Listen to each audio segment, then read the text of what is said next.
Hello guys! So ngayon, gagawin ko yung social experiment na video ko and ito yung actually para siyang totoo talaga. So ito yung gagamitin ko. Dalawa siya na 1K. Gamitin ko siya. So hininaan ko talaga yung voice ko kasi baka marinig ako. At nandito po naman yung mama ko tsaka yung mga kapatid ko. So, sama sa Fetch. Or yung videoan ko. Super ngit-ngit ng bahay namin ngayon kasi super ngit-ngit lang siya. So, ito yung money. Ilalagay ko siya sa aparador namin. So, yung technically mangyayari is that, diba, ilalagay ko siya dito sa aparador. Oh my gosh, ang ngit-ngit talaga. Hindi talaga siya madadala ng ano. So, ayan, dito ko siya ilalagay para talagang halatang halata. Na parang pinapakawat ko siya. Joke lang. So, dyan ko siya ilalagay and technically, yan, dumi. So, pag open niya, makita niya agad. Ang gagawin ko is utusan ko yung kapatid ko na may kukunin sa aparador.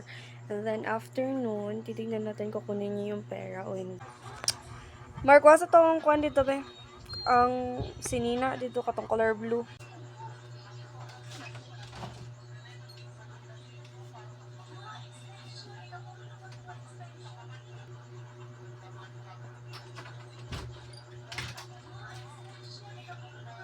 And ngayon, titingnan natin kung honest ba talaga yung kapatid ko. Titingnan ko kung kinuha niya ba yung money. Malaki din yun 2K na play money. Ito.